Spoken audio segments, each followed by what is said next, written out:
అందరూ నమస్కారం అండి. ఈరోజు ఉదయం నర్సీపట్నం మాజీ ఎమ్మెల్యే గణేష్ గారు ప్రెస్ మీట్ పెట్టడం చూసాం. ప్రెస్ మీట్ పెట్టి మన అయ్యన్న పాత్ర గారు అడిగిన ప్రశ్నకి సమాధానంగా సీఎంఆర్ రమణ గారు ఇచ్చిన 10 లక్షల రూపాయల డబ్బులు ఏమయ్యాయని మన అయ్యన్న పాత్ర గారు అడగడం జరిగింది. దానికి బదులుగా ఈరోజు మాజీ ఎమ్మెల్యే గారు ప్రెస్ మీట్ పెట్టి మనకి చెప్పడం జరిగింది. ఎమ్మెల్యే గారు మాటలు ఎలా ఉన్నాయో ఒకసారి మీ అందరికీ తెలియజేయాలని చెప్పి ఈ రోజు మీ ముందుకు రావడం జరిగింది. నూకల్తల్లి గుడి నిమిత్తం అడ్మినిస్ట్రేషన్ శాంక్షన్ మాత్రం 23/1/2019లోనే జరిగిందని ఎమ్మెల్యే గారు చెప్పారు. అంటే అది అప్పటి కూటమి ప్రభుత్వంలోనే శాంక్షన్ జరిగింది. అదేవిధంగా శాంక్షన్ ఆర్డర్ కూడా 2019 ఫిబ్రవరిలోనే వచ్చింది కూడా మాజీ ఎమ్మెల్యే గారు చెప్పడం జరిగింది.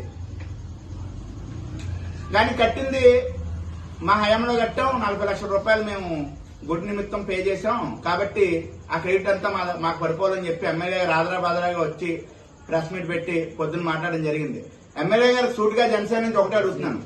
మన సర్వరం రోడ్డు నర్సీపట్నం రోడ్లన్నీ అయ్యన్న పాత్ర గారు శాంక్షన్ చేయించారని తెలియగానే మీరు ఆ పొద్దున్నే ప్రెస్ మీట్ పెట్టి ఈ శాంక్షన్ ఆర్డర్ మా టైంలోనే వచ్చింది, నేనే పెట్టించాను ఈ వర్కులని, ఆ క్రెడిట్ అంతా నాకే రావాలని చెప్పి అప్పుడు కంగారుగా వచ్చి ప్రెస్ మీట్ పెట్టడం చూసాం. అంటే మీకు ఒక రూలు, అయ్యన్న పాత్ర గారికి ఒక రూలా? అయ్యన్న పాత్ర గారు గుడి శాంక్షన్ చేయించేనేమో డబ్బులు మేము ఇచ్చాం కాబట్టి ఆ క్రెడిట్ మీకు కావాలా? ఈ రోజు అయ్యన్న పాత్ర గారు రోడ్లు శాంక్షన్ చేయించి రోడ్లు వేయితే నేను అప్పుడు పెట్టాను కాబట్టి ఆ క్రెడిట్ కూడా నాకే కావాలని మీరు ఈ రెండు ద్వంద్వ వైఖరి ఎమ్మెల్యే గారు విన్నాడాలని చెప్పి మాజీ ఎమ్మెల్యే గారు ఈ సందర్భంగా జనసేనని తెలియజేస్తున్నాం. మీకు గుడి కట్టడానికి 5 సంవత్సరాలు సరిపోలేదా? నూకల్తల్లి గుడి కట్టడానికి మీరు ఒక ఫోటో చూపిస్తున్నారు. ఆ ఫోటోలోనే గుడి అసంపూర్తిగా ఉన్నట్టు క్లియర్ గా కనబడుతుంది. మీకు గుడి పట్ల ఏ పాటి చిత్తశుద్ధి ఉందో అదే నిదర్శనం. అదేవిధంగా మా ఊరు వెంకటరమణ గారు ఎవరు అడిగితే 10 లక్షలు ఇచ్చారు. ఎమ్మెల్యే హోదాలో మీరు అడిగితే కాదా? ఎవరు చైర్మన్ నియమించారు? మీరే కదా. చైర్మన్ ని మా ఊరు వెంకటరమణ గారికి పరిచయం చేసింది ఎవరు?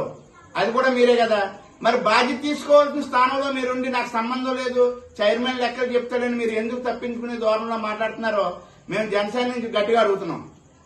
అదేవిధంగా పొద్దున్నే చెప్పారు అయ్యన్న పాత్ర గారు గెలిచిన వెంటనే నా మీద బురద జల్లేరు, 10 లక్షల రూపాయలు చెక్ ఏమైందని ఇప్పుడు నిన్న ప్రెస్ మీట్ లో అన్నారు.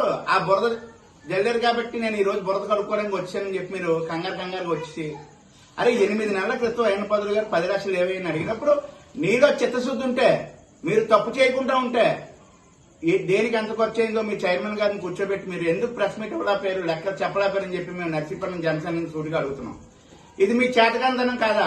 మీరు ఎటువంటి ఎమ్మెల్యే? మిమ్మల్ని నమ్మి ఒక వ్యక్తి 10 లక్షల రూపాయలు ఇస్తే దానికి నాకు సంబంధం లేదని చెప్తారా? అదేవిధంగా మేము గతంలో కూడా చూసాం. నర్సీపట్నం నియోజకవర్గంలో అయ్యన్న పాత్ర గారు ఇల్లు కూల్చడానికి వచ్చినప్పుడు నాకు తెలియదండి, నాకు తెలియకుండా జరిపింది అంటున్నావు. అదే నువ్వు ఎమ్మెల్యేగా ఉన్నప్పుడు ఏం జరిగినా నీకు తెలియదు, నువ్వు ఎమ్మెల్యేగా లేకపోయినప్పుడు నర్సీపట్నంలో ఏం జరుగుతుందో కూడా నీకు తెలియదు. ఇటువంటి వ్యక్తులు నర్సీపట్నం ప్రజలు కూడా ఆలోచించాలి.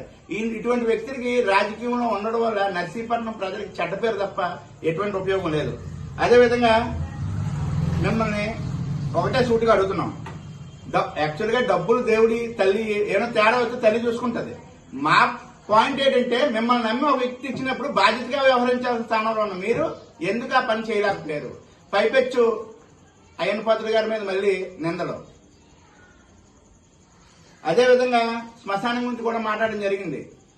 శ్మశానం వర్క్ మనం చేయట్లేదండి ఎమ్మెల్యే గారు. మీరు అందుకే అంటున్నాను, మీ స్థాయికి తగ్గ మాటలు మాట్లాడాలి. నూకల్తల్లి గుడి పని మీరు చేశారని డబ్బులు పట్టుకెళ్లారు. శ్మశానం కార్పొరేట్ సోషల్ రెస్పాన్సిబిలిటీ గ్రాంట్తో ఆ సీఎంఆర్ వాళ్ళే చేస్తున్నారు. అది తెలియకుండా మీరు ప్రెస్ మీట్కి వచ్చి ఏదేదో మాట్లాడారు. అదేవిధంగా బాధపడితేనే కానీ బోధపడదని పొద్దున్న ప్రెస్ మీట్ చూస్తే ఒకటి అర్థమైంది. మీ లాంగ్వేజ్, బాడీ లాంగ్వేజ్ మొత్తం మారింది. గతంలో మీరు అధికారంలో ఉన్నప్పుడు అయ్యన్న పాత్ర గారిని ఏ విధంగా మాట్లాడేవారు, ఈ రోజు రెస్పెక్ట్ తో మాట్లాడుతున్నారు. సంతోషం. రాజకీయాల్లో హుందాగా ఉండాలి, రెస్పెక్ట్ఫుల్ గా ఉండాలి. మీకు ఓడిపోతుంది కానీ ఆ విషయం గుర్తుకు రాలేదు. కనీసం ఇప్పటికన్నా మీకు గుర్తు వచ్చినందుకు నర్సీపట్నం జనసేన మేము చాలా సంతోషిస్తున్నాం. మరొకసారి మీరు సాధ్యమైన త్వరగా మీ చైర్మన్ కూర్చోబెట్టుకుని లెక్కలు చెప్తారని చెప్పి జనసేన నుంచి చెప్పాలని చెప్పి జనసేన నుంచి గట్టిగా అడుగుతున్నాం. జై జనసేన, జై జనసేన, జై జనసేన.